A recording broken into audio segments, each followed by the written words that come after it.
Je suis heureux de vous accueillir au sein de votre établissement, cet établissement qui vous est cher et que nous essayons chaque jour de porter aussi haut que possible. Vous savez également que ce que nous essayons, c'est de vous donner une instruction qui vous permette d'affronter la société, d'affronter le monde, d'être des acteurs du monde de demain, mais en ayant une connaissance de celle-ci et en ayant toute une série d'armes qui vous permettront de vous y épanouir et surtout d'y occuper une place importante, puisque nous savons, notre génération, que notre avenir dépend de vous. Et quand je vous vois comme ça, je ne me fais pas trop de soucis. Peut-être suis-je un doux rêveur, mais je ne me fais pas de soucis. Dans cette optique de mieux connaître le monde, nous avons la chance de compter notre député bourgmestre, M. Frédéric Dardenne, d'avoir donc en notre bonne ville d'Erstal une personne qui s'occupe à la fois au niveau du microcosme des intérêts de la ville qui lui est chère, mais qui, en tant que député européen, là, est au niveau du macrocosme. Quelle différence? Y a-t-il complémentarité entre les deux? Qu'est-ce que l'Europe peut nous apporter? Qu'est-ce qu'une ville peut être en droit d'attendre de l'Europe? Et surtout, dans les valeurs qui lui sont chères, l'Europe est-elle un endroit où les principes de solidarité peuvent trouver à s'appliquer et où les députés sont persuadés qu'ils agissent là-bas pour un monde meilleur, pour une Europe meilleure, pour un monde meilleur, mais surtout un monde social et solidaire meilleur. Voilà, donc j'espère que vous prendrez beaucoup de plaisir, mais aussi que vous aurez l'occasion d'apprendre beaucoup de choses. Et n'oubliez pas que après l'exposé de M. Dardenne, la parole sera donnée. Et l'occasion est rare d'avoir quelqu'un de la trempe de notre bourgmestre ici. Profitons-en et que cet échange, c'est le cas de le dire, soit enrichissant pour les uns comme pour les autres. Merci Monsieur le Préfet, merci Monsieur le Préfet, Madame le Proviseur, d'avoir organisé cet après-midi. Je pense que c'est toujours important, intéressant de pouvoir dialoguer, notamment avec les jeunes, par rapport à l'Europe. Car on en parle trop peu souvent, et donc je vous remercie vraiment d'avoir organisé cela. Je vais vous dire quelques mots d'introduction, et puis je pense que l'objectif, c'est qu'on puisse, sur base de questions, pouvoir rebondir et expliquer aussi le travail au quotidien d'un député européen. Alors on va d'abord avoir un petit PowerPoint, une petite projection, permettant ainsi d'introduire le sujet.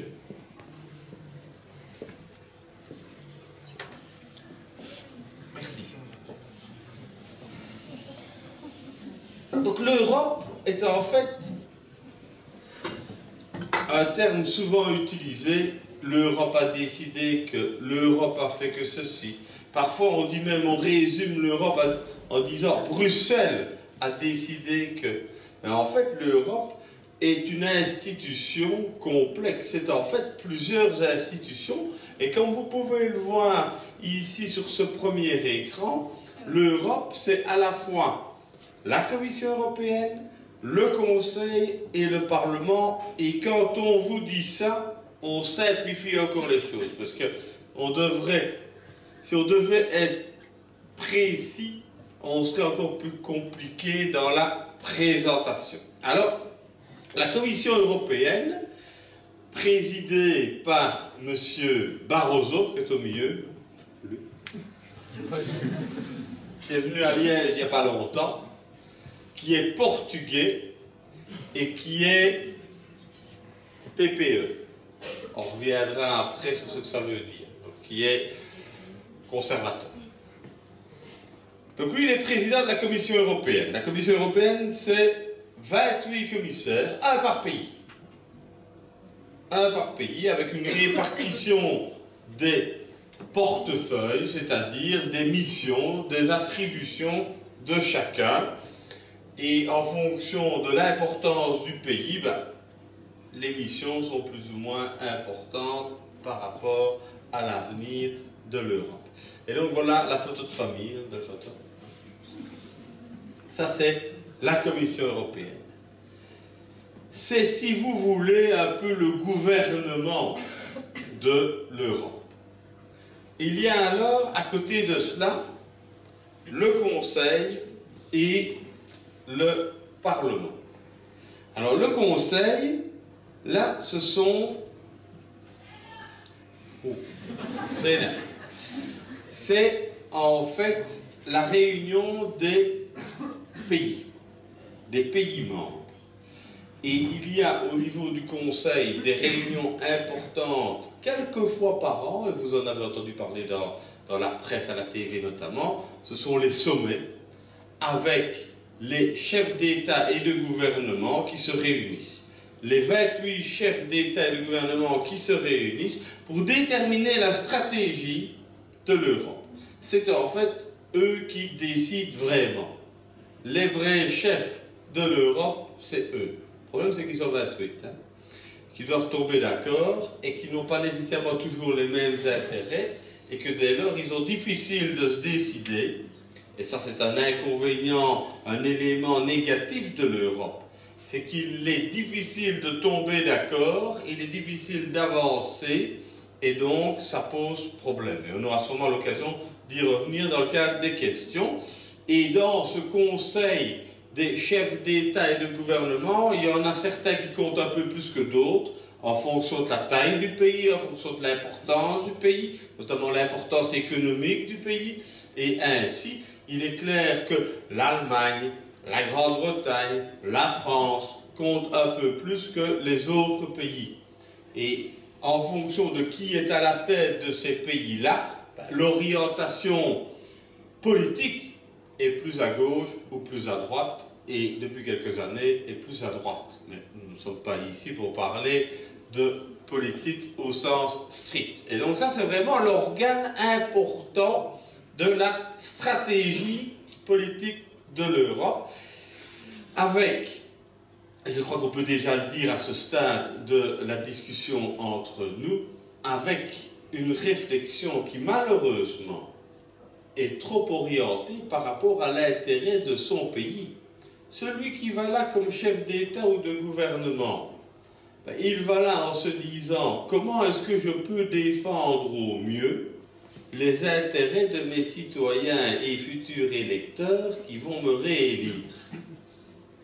Et donc, c'est ça qui, notamment, pose problème dans l'évolution, la construction européenne. Parce que là, nous sommes dans des réflexes qui sont très, ou trop, d'intérêt nationaliste, d'intérêt de son pays, de ses citoyens, et pas de l'intérêt général européen. Et donc souvent, les discussions là, avec parfois des majorités qualifiées, avec des minorités de blocage, avec parfois l'unanimité nécessaire en fonction des thèmes, font qu'il suffit qu'un ou l'autre dise « je ne suis pas d'accord » et ça n'avance pas. Et donc souvent là, il y a de grandes discussions avec des hommes d'État importants, mais qui essayent de trouver le plus petit commun dénominateur permettant d'avancer, de trouver un accord. Et avec M. Van Rompuy, qui est un peu le président de séance, et qui essaye de trouver l'entremetteur, qui essaye de trouver l'accord entre les principaux décideurs. Et donc ça, c'est un élément important de la situation actuelle, et je trouve, à titre personnel, que cette instance a trop d'importance, trop de poids, et ne voit pas assez l'intérêt général européen. Il y a alors la troisième institution qui est le Parlement européen. Le Parlement européen qui finalement est la seule institution directement élue par le citoyen, qui représente démocratiquement les citoyens européens. Les autres, je ne dis pas que les autres ne représentent pas démocratiquement, mais de manière indirecte. Ils sont l'émanation d'autres instances politiquement élues démocratiquement, et donc parfois au deuxième ou au troisième degré. Donc il n'y a pas ce contact direct, cette obligation quelque part de rendre des comptes directement aux électeurs, à ses électeurs. Et donc le Parlement européen est l'instance la plus démocratique finalement des institutions de l'Union européenne. Et ce Parlement européen est composé de 750 en logique finale, parce que pour le moment, comme il y a l'entrée de la Croatie, on est un peu au-dessus, mais on va redescendre à 750 députés. Vous allez me dire 750, c'est énorme. 750, c'est énorme. Ça représente 500 millions d'habitants. Ça représente 28 pays. Et donc, il faut qu'il y ait une représentativité de chacun des pays. Il faut que, même au sein des pays, qu'il y ait une représentativité de chacune des régions sous-régions. Par exemple, sur les 750, il n'y a que 8 députés européens issus de la Fédération Wallonie-Bruxelles. Donc Wallonie-Bruxelles, ce qui représente combien? 4 500 000 habitants, il y a 8 députés. C'est logique, c'est proportionnel, mais c'est peu. C'est peu. Il n'y a que 8 députés pour le Parlement européen. Et le Parlement européen, avec le Conseil, établissent ensemble les lois européennes, les directives, les règlements qui s'appliquent aux États. Et on dit souvent qu'il y a 65, 70, 75, certains disent même 80% des législations, c'est-à-dire des règles de fonctionnement applicables aux citoyens dans nos villes, nos communes, nos régions, qui sont issues de l'Europe, qui sont issues de ces directives et règlements qui sont votés au niveau européen, ce qui met en avant l'importance croissante de l'Europe. Quel est l'écran suivant, Xavier? Voilà, je peux expliquer tout ça. Alors peut-être, par rapport à la Commission européenne, 27 qui est devenue 28 en fait, avec l'entrée de la Croatie, ils préparent les propositions législatives, ils sont responsables de l'exécution des politiques européennes, c'est-à-dire comme le gouvernement, et ils sont responsables devant les deux institutions. Mais ils ont dans la pratique un interlocuteur de base, c'est le Conseil de l'Union, parce qu'en effet, ils sont largement, jusqu'à présent, désignés par eux. Et donc, contrairement à un gouvernement comme chez nous, où le Parlement pourrait décider qu'on n'est plus d'accord et que s'il n'applique pas ce que le Parlement veut, on fait tomber le gouvernement, pour reprendre une expression parfois utilisée. Ici, au niveau de l'Europe, ce n'est pas possible. Et c'est ça qui, parfois, rend le Parlement pas pleinement en possession des pouvoirs de faire évoluer les choses, et on aura l'occasion d'y revenir, même si le Parlement européen a un pouvoir qui s'accroît, notamment au niveau législatif et budgétaire, et de contrôle des autres institutions.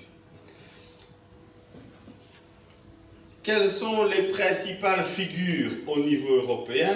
Il y a Barroso, j'en parlais il y a un instant, président de la Commission européenne, président du gouvernement européen.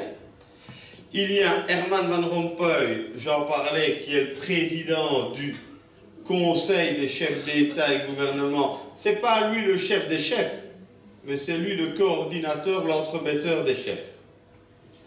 Il y a alors, tous les 6 mois, un des pays européens qui a la présidence, c'est-à-dire qui gère toutes les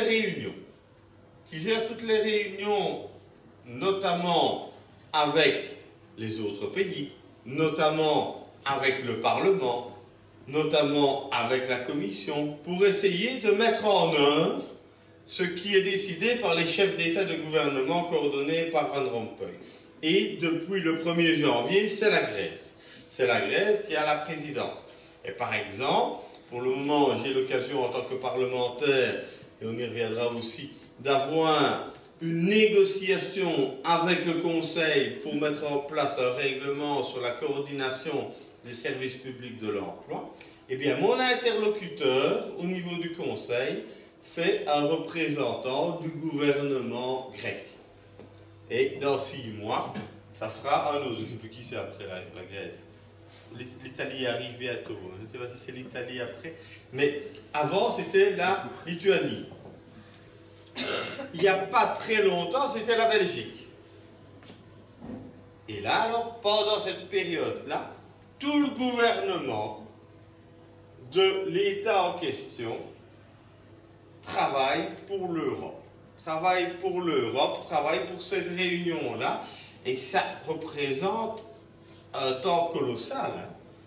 Ça représente un temps colossal. Et ça, c'est la tâche du pays qui a la présidence. Mais ce n'est pas eux qui décident de la stratégie. La stratégie, elle est là. Et puis alors, il y a le Parlement. Et le président du Parlement, c'est pour le moment Martin Schulz. Le Parlement qui est élu pour 5 ans. Et Martin Schulz en est le président. Il est issu du groupe socialiste et il est président dans le cadre d'un accord avec les différents groupes. Avant lui, c'était un représentant d'un autre groupe parlementaire, on en parlera tout à l'heure également. Martin Schulz, qui est en fait donc, membre du groupe socialiste, qui est un Allemand et qui est un voisin. Qui est un voisin parce qu'en fait, il était bourgmestre d'une petite commune près de Aix-la-Chapelle, à quelques kilomètres d'ici. Donc il était bourgmestre et puis il est devenu député européen et puis comme il l'est depuis quelques années, qu'il est brillant et qu'il vient d'Allemagne et qu'il est fort, il est devenu président du Parlement européen et il est candidat pour remplacer Barroso, pour remplacer le président de la Commission européenne. Et puis alors il y a d'autres institutions et on a repris une importante qui est la Banque centrale européenne, dont le président est Mario Draghi. La Banque centrale européenne qui a un rôle fondamental, notamment pour déterminer les conditions de prêt aux banques et tout ce qui est la politique monétaire, la politique d'inflation au niveau européen. C'est bien l'Italie. Hein. Qui vient d'Italie. Et après, c'est l'Italie, la présidence. C'est l'Italie, c'est juste. Hein. On en a parlé. Alors, comment est-ce qu'on fait une loi au niveau européen? Au niveau européen, qui prépare le projet de loi, le projet de directive, ça s'appelle comme ça au niveau européen, projet de directive, projet de règlement, c'est la Commission qui a le droit d'initiative. C'est la Commission qui est la seule à avoir ce droit d'initiative, ce qui est un problème. Pourquoi?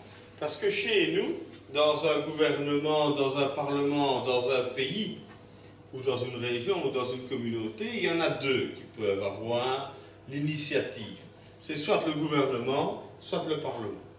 Ici, il n'y a que le gouvernement, donc que la Commission qui peut dire, voilà, je propose un texte. Et donc, s'ils ne font rien, on est ennuyé puisque ça n'avance pas. Et c'est ce qu'on constate sur un certain nombre de thèmes. Et donc, c'est la Commission qui vient et qui dit, voilà, j'ai un projet de directive. Et puis alors, elle est discutée entre le Parlement et le Conseil, et ça part dans un sens, dans l'autre sens, etc. Et puis finalement, on se met d'accord. Et s'il y en a des deux qui n'est pas d'accord, ben, il n'y a pas de nouvelle loi. Il n'y a pas de nouvelle directive. Ce qui fait qu'on avance lentement, qu'on avance difficilement, mais ça fait partie du processus démocratique. Quel est l'écran suivant? La surprise. Troisième lecture. Les groupes politiques. Ah voilà. Je vous disais tout à l'heure qu'au niveau du Parlement, il y a plusieurs groupes. Comme dans tous les parlements, il y a plusieurs groupes politiques, c'est-à-dire des personnes élues dans les différents pays, dans les différentes circonscriptions, et qui considèrent qu'ils ont la même vision globale, et ils ont envie de travailler ensemble. Ça, ce sont les groupes. Alors, il y a le premier groupe qui est le groupe PPE, groupe du Parti populaire européen, 275. C'est le premier groupe, comme vous pouvez le voir. Là, nous avons des représentants de partis très différents, finalement, au niveau européen, et des partis proches, si on parle de la Belgique, du CDNV ou du CDH, si on parle de la France, proche de Sarkozy, si on parle de l'Allemagne, proche de Merkel, si on parle de l'Italie, proche, même s'il n'est plus vraiment en politique, de Berlusconi.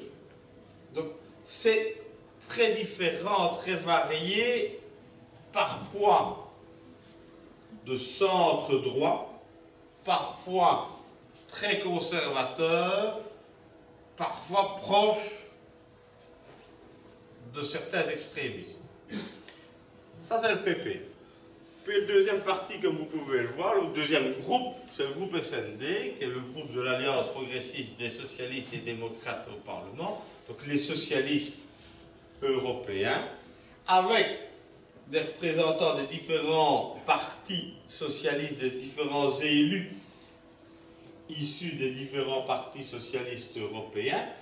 Je pense, pas tout à fait objectif, mais je pense qu'il y a moins de diversité, mais malgré tout, il est clair qu'entre un socialiste anglais, un socialiste espagnol, un socialiste belge francophone, un socialiste belge néerlandophone, un socialiste polonais, ben, c'est pas tout à fait la même chose.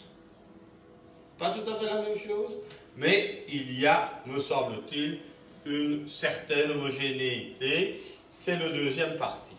Il y a alors le groupe libéral, qui est présidé par Verhofstadt, notre ancien Premier ministre.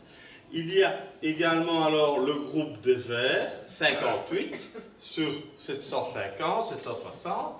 Il y a alors, à côté de ces 4 groupes qui constituent la base du fonctionnement du Parlement.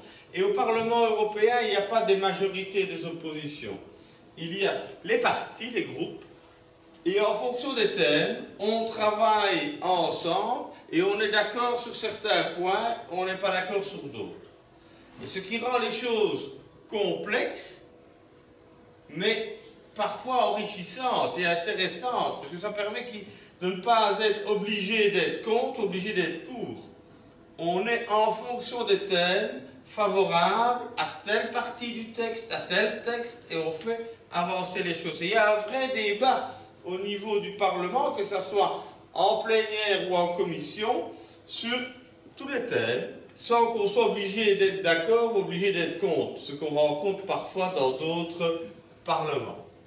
Il y a alors des plus petits groupes.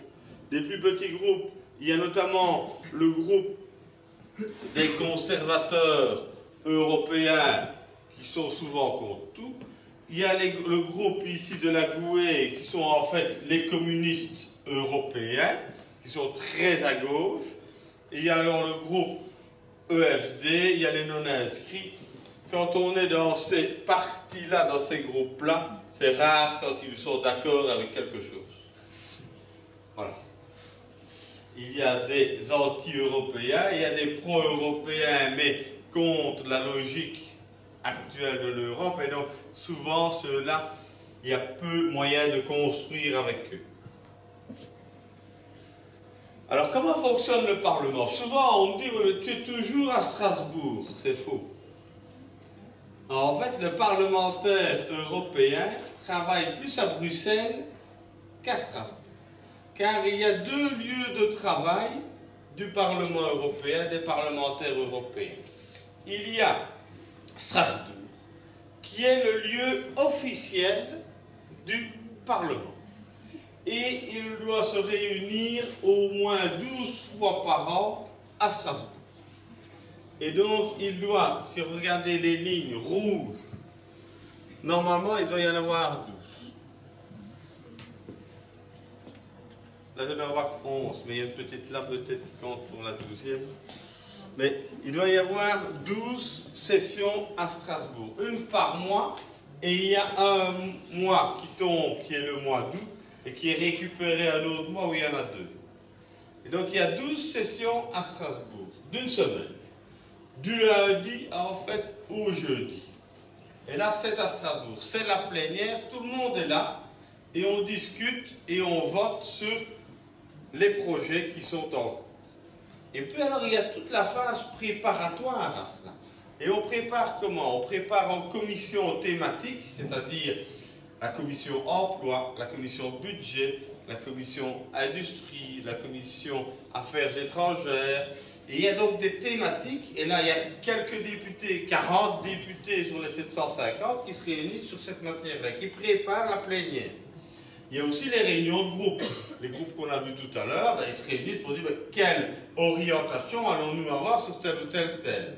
Donc ça, c'est les réunions préparatoires, qui sont des réunions de travail importantes, parce que la plénière, c'est la conclusion et le vote.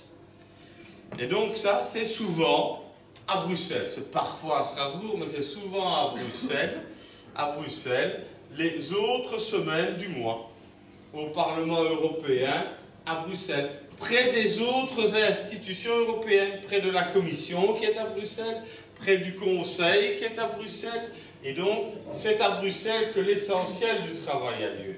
Mais il y a une partie, les plénières officiellement, qui ont lieu à Strasbourg, et il y a d'ailleurs un débat par rapport à ce double siège.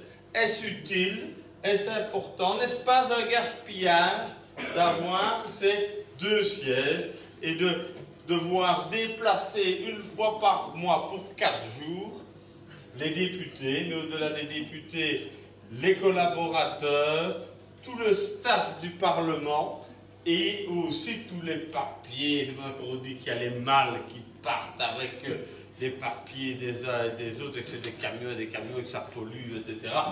Je crois que dans le débat, il y a de l'excès, mais il y a une vérité aussi. Ça serait plus simple avec un seul siège. On le disait tout à l'heure en rigolant, comme Charlemagne est né à Herstal, que Herstal est finalement le cœur de l'Europe, parce qu'on ne transférerait pas le siège à Herstal, ça serait plus facile pour Xavier et pour moi, c'est plus facile, et ça permettrait de développer ici notre région liégeoise. Mais nous sommes loin de là. Je pense que si on a l'occasion de le garder à Bruxelles, c'est déjà pas mal, parce que quand on remet en question les choses, on ne sait pas où ça peut partir.